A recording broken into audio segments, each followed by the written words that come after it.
Professor Savastano is a medical doctor and orthodontist with extensive teaching experience in the field of neuromuscular orthodontics, and if I may say so, maybe the father of neuromuscular orthodontics. He's received his medical degree at the University of Naples in '87, and his specialty in orthodontics from University of Padua in the 1990s.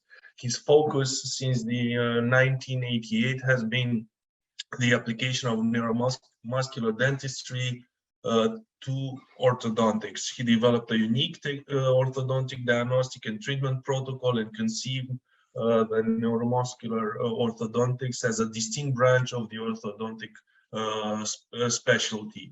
He has lectured all over the world, and he has acquired extensive experience for complex TMJ pathologies and maxillofacial surgery as a hospital consultant for more than 15 years. He is founder and president of the IGNOG, International College of Neuromuscular Orthodontics and Gnathology, since 2006, and he likes to improve always this approach of diagnostic and treatment procedure in neuromuscular orthodontics. He's adjunct professor and director for the Master of Neuromuscular Orthodontics and Craniomandibular Orthopedics at the Universitat Jaume I in Castellón, Spain, and continues to motivate skilled orthodontics in achieve a high level of their profession.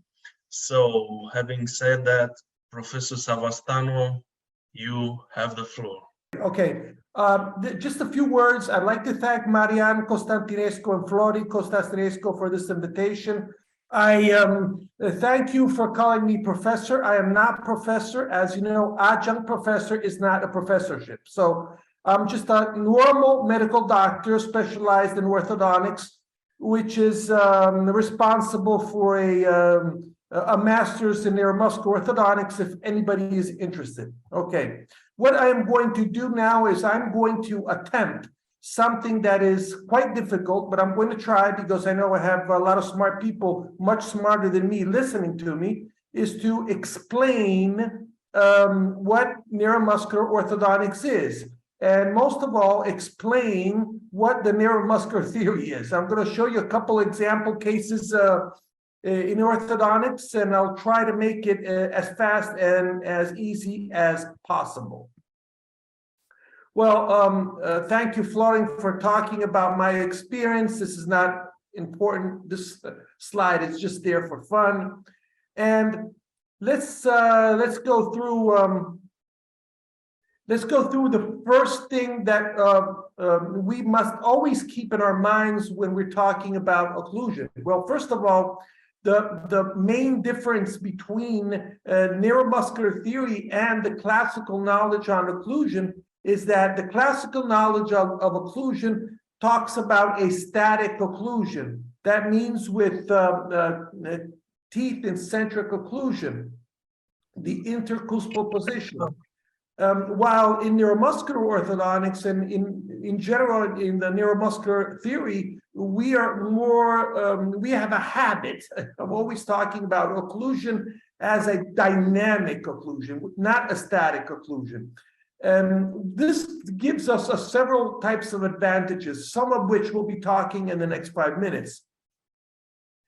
Every time we have a malocclusion, and everybody is maloccluded to some extent, we have an avoidance pattern that we create with a series of mechanisms of afferent inputs that come from the central nervous system, and then organize mandibular movement and movement to ICP, to swallow. And this can be only done creating an engram, a muscle memory of the position the muscle, the mandible must be taken into in the trajectory to full occlusion. Okay, this said,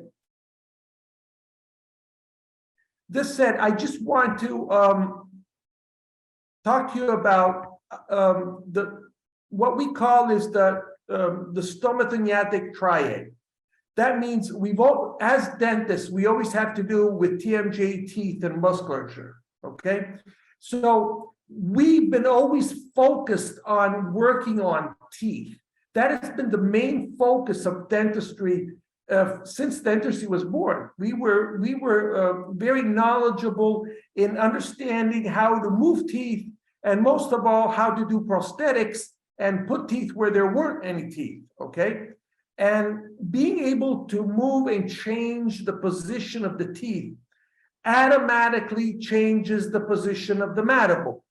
And if the mandible changes position, we are changing the anatomical relationships in the TMJ. Okay, that's a fact. It's nothing we can discuss about. So whenever we move teeth or we create a new occlusion with prosthetics, we change the mandibular position in centric occlusion, if you want to talk about the static occlusion, and we change the position of the condyle in the TMJ. And this is a very important principle, because we've just focused on the fact that we are changing the position of the condyle in the TMJ, but as we move teeth or as we do prosthetics, we are also changing the path of closure to that centric occlusion, okay? So we're changing the dynamic occlusion and we're changing the static occlusion. Now, the point is that if we sit on a table at a dinner, Mr. TMJ, Mr. Teeth, and Mr. Musculature, and we want them to go party together and to become friends, we have to convince them that they have to work with each other and they need collaboration. So the dentist can only work in this triangle affecting the position of teeth or prosthetics, okay?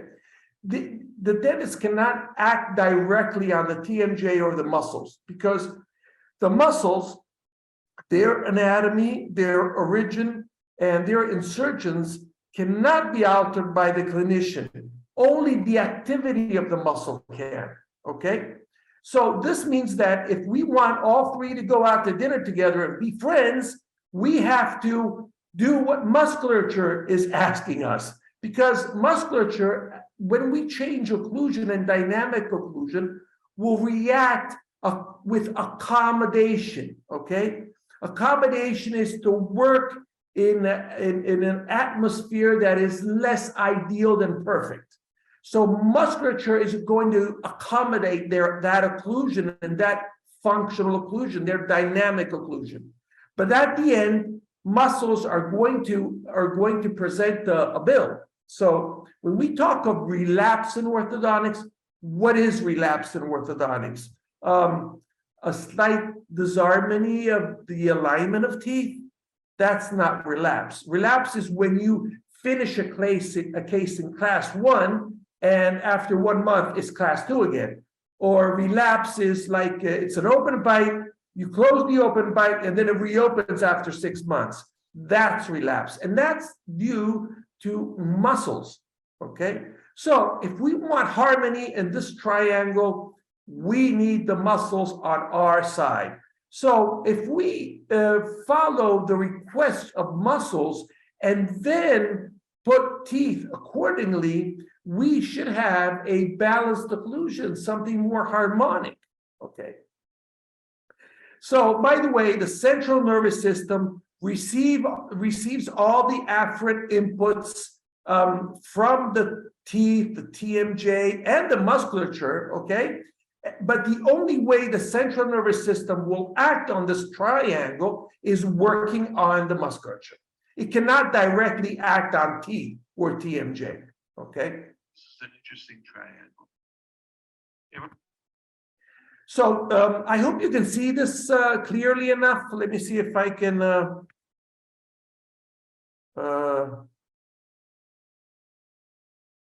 Do you see this clearly enough? I want to show you, this is a class 2 division 2 occlusion, in which, in this case, on the second slide, on your right, you see what happens when we apply TENS, we don't apply TENS or any other interocclusal media, and the patient just relaxes in what we call an habitual rest position, and showing the interocclusal space, which is freeway space. That is a rest position, okay? And on the third slide, the lower one you see, and that is exactly what we see when we relax with a TENS and an aqualizer, or whatever we want to put between the teeth. So what we are doing, we're interrupting that engram and muscle memory we have that is normally created during occlusion, which is all the avoidance patterns and whatever. And we are realizing and we are creating a rest position that is not linked to the static occlusion, okay? That rest position is where the muscles would have the mandible if they were at rest, okay? And they would not position the muscle in the mandible in the most convenient position for that occlusion. That is a pure rest position. And it is from this rest position that we identify where our new centric is, okay? Now, let me show you this third slide you see under here at the lower bottom. After 45 minutes of TENS, this actually represents a class 1 occlusion, because the mandible, when closing, comes forward and anteriorly, and in this case, would have a premature contact on the upper and lower incisors. As you can see in this occlusion, upper and lower incisors are normally, okay, or normally represent where the occlusal problem mostly resides in class 2 division 2. The lower incisors are all pulled back. They have compensated, okay, to a more forward mandibular position to reduce condylar distalization or condylar posterior positioning, okay? Let me see. Okay. This is what I'm talking about, okay? And this is, of all the things we do after we relax the muscles and find that rest position, it's written right in front of you. This is a sagittal view. This would be the rest position of the mandible that is identified as, the lower incisor. And you would see the pulsing. You can see the little pulsing there near the incisor. Let me see if this works. That would be the upper incisor. And you see, that's the pulsing of the TENS. And that trajectory that is then designed would be the ideal trajectory in which the mandible would want to move forward to. And in this case, it can't, because there is a problem with the upper incisors, okay? Which in the case you just saw before would be that they are slightly pulled back, okay? So, occlusion, and we're talking about static occlusion, is the result of a balanced function of the muscles. That means we want the final occlusion during swallow, okay? In centric occlusion, that is a balanced, it has to do with balanced function of muscles. So in this case, the ideal occlusion would be where there's no adaptive response to dental and TMJ function. The habitual rest position of the mandible should be coincident with the rest position, the physiological rest position that we have after relaxing the muscles. That would be ideally be the best rest position in which we would want the end of our treatment to be. Now, while this is pretty much achievable when you're doing full mouth prosthetics or buildups, it's much more complicated in orthodontics. Fundamentally, what we do we have a malocclusion, and when we have a malocclusion, and everybody is maloccluded to one extent, we have the muscles that adapt to this malocclusion, and they're in a stressful situation. And stress doesn't necessarily mean that there's a pathology. Stress means that the system is working and is adapting to a certain type of occlusion, which is we call a malocclusion. So what we do is we relax, we decondition the muscles, we take occlusion away from this calculus, and we find a new rest position, and we calculate an ideal centric from that new rest position, and we want to adapt our dental occlusion to that starting point. So the main difference between whatever you do in orthodontics and whatever you do in neuromuscular orthodontics is that orthodontics starts looking at centric occlusion. The treatment objectives and the diagnostics are starting from a malocclusion, okay? They're not starting from something that is correct. In neuromuscular orthodontics, we're starting from a mandibular rest position, which is the ideal, which is the correct position of the mandible. So the philosophies are quite different. I think that starting diagnostics looking at the wrong position of the mandible is the main problem in classical orthodontics. So if this is true, and if it's true that the mandible wants to go spontaneously in another position, once we take away the occlusive factors that do not let the mandible go in that position, we have a phenomena called spontaneous mandibular migration, okay? Now, in literature, we've already had some publications talk about spontaneous mandibular migration. Yes, I use this terminology in the publication. It's been accepted, so I'm going to call it that way, okay? So these are three doctors that, have seen spontaneously correct a class 2 occlusion in young adults or, adolescents or adults, and they don't know what's happening or what happened. But fundamentally, they went through without noticing it. The first step that we have in neuromuscular orthodontics is called mandibular freedom. First of all, we want to take away all those occlusal problems that won't let the mandible migrate spontaneously. So if we do that and the mandible progresses spontaneously in a new position, that will be proof that the neuromuscular theory is correct. Well, let me show you what happens. First of all, when we do rapid palatal expansion, we usually, not always, but we usually pull down and forward the condyles. There are publications on this, but this is the most important publication you can probably find.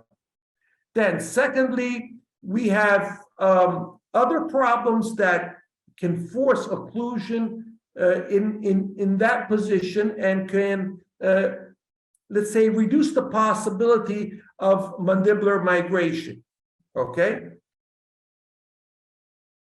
Let me give you some examples. This is a young adult. Well, we don't care that she has a little bit of TMD problem as a young adult, but that is not what we're talking about here. Okay, this is 2005. This is her occlusion. Let me see if I can move this a second. Okay, this is her occlusion. And as you can see, for those that want to, analyze centric occlusion, it's a more one-ish dental occlusion on the right and a slight two-ish on her left. But we don't really care that much, okay? Now, as we go forward, let me see if it goes forward. There we go. This is I'm using a very, very light wire. And all I'm doing is giving the mandible freedom. Of course, I did a slight upper expansion, a slight upper rapid palatal expansion. Of course, I did that. But what you can see here is that when I started alignment, as alignment went by itself over a year, at the end, we found ourselves on March 2003 with a class 3 occlusion. And as neuromuscular dentists, we know that to correct a class 3 occlusion, if we want to have a class 1-ish or a class 1 final occlusion, all we have to do is extrude the dentition. That's what I'm doing in April 2003. The wires are then being cut, aligned the lower anteriors, and extrusion. So this is, I can't go in detail because it would take too much, but you know, the last, what you see here at the last picture down and on the right is that exactly what you saw before. The neuromuscular trajectory is the habitual trajectory of the individual. And this is one of the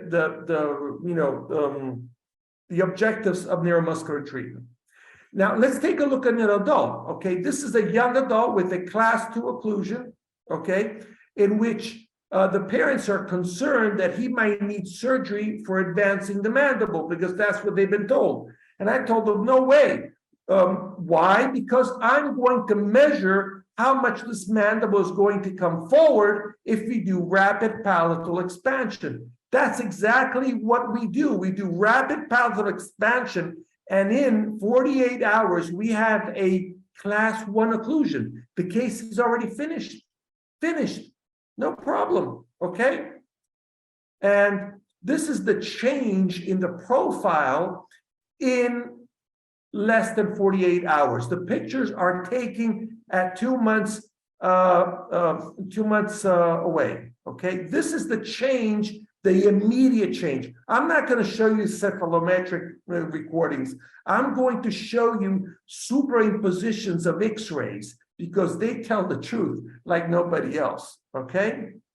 And this is exactly what I'm talking about. If you look up in pre-treatment, look at the habitual rest position, okay? Habitual here, I hope you can see my cursor, and the spike.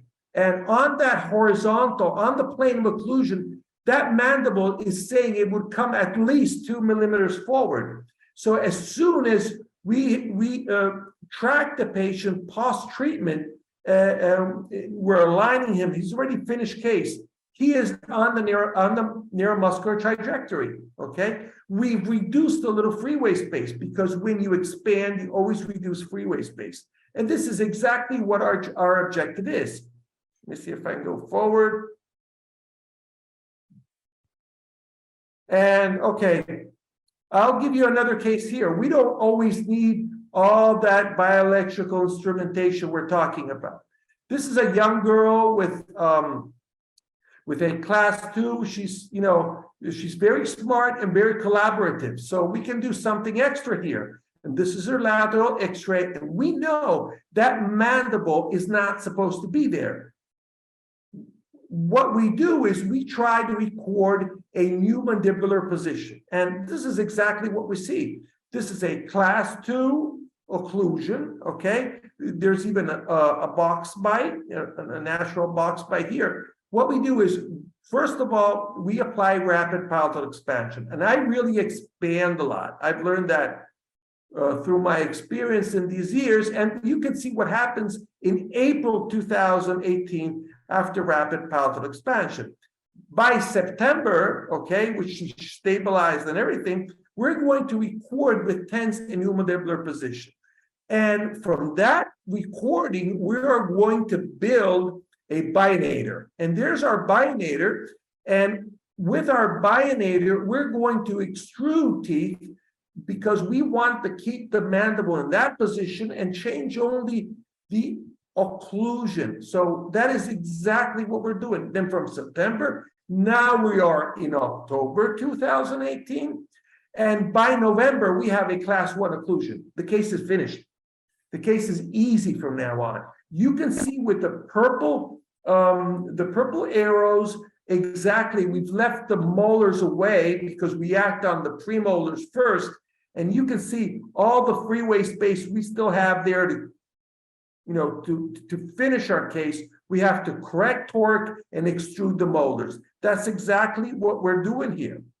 And as we go forward, we're going to do a sectional that goes from canine to canine because we need more anterior posture movement of the mandible, which is trying to come forward. And this is the change we have. These pictures are taken in natural head posture. I know most of you know what natural head posture is.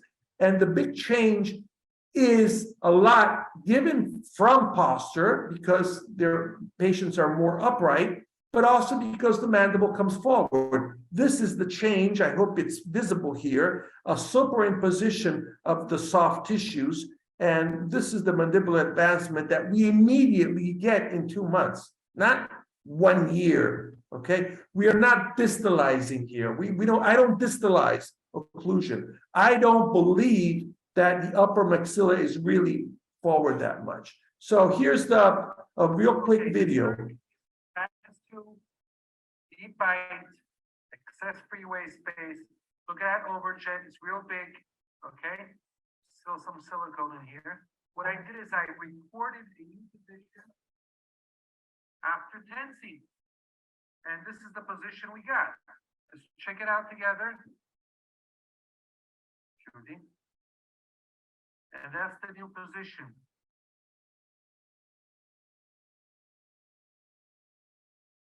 And if you look at it this side, it's almost a class 1 occlusion. Look at the overjet now. Really reduced. And let me take that out so you can see it again. Open. Close. That's the big difference. Open. Close.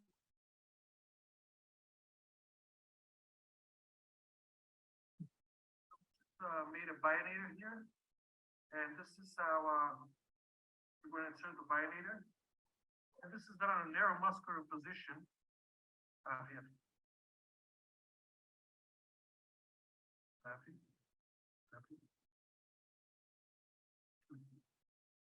There it is.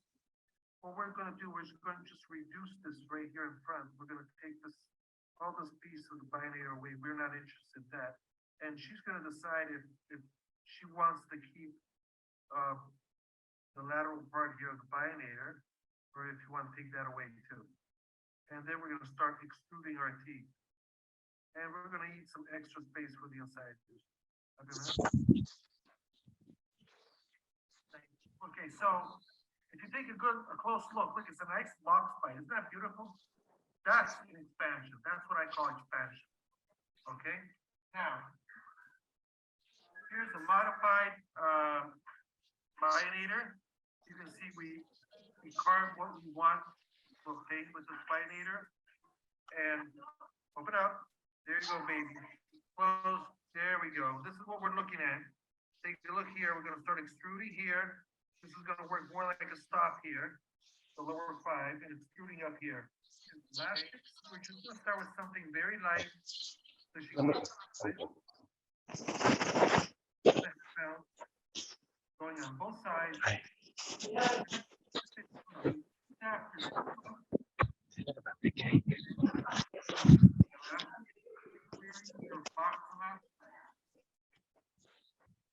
And now we're going to check how our occlusion is. And the bionator. And this is, you can see there, this is what we've been doing. Now we can go and check what is the difference. So now you can see there's a big result here. First of all, looking straight in front of her, you start to see the brackets. And let's take a look at the overhead. It's almost done. And it's about to slide in the class 1 relationship. He has a lot to extrude still in the posterior. The premolar is already working fine. Later on.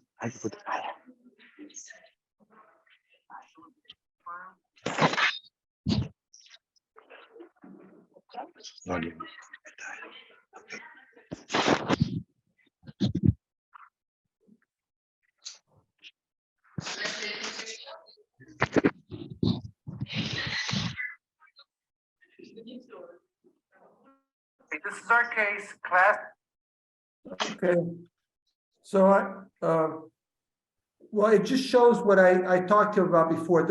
We finishing here by May 2019. She had an accident here at the lower left. You can see we had to put a bracket, and unfortunately, but she didn't have any residual problems.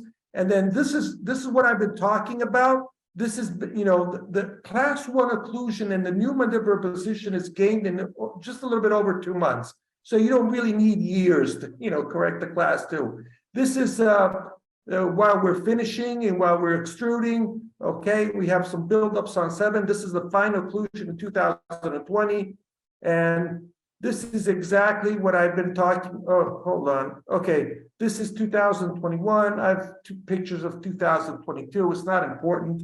I'm going to show you these. I'm going to do a publication on this case with pictures of 2028 if I'm still alive. I'd like to thank everybody. It's been a pleasure being here. Thank you for your invitation. And I hope I stimulated some curiosity, Mr. Florin. Thank you for inviting me.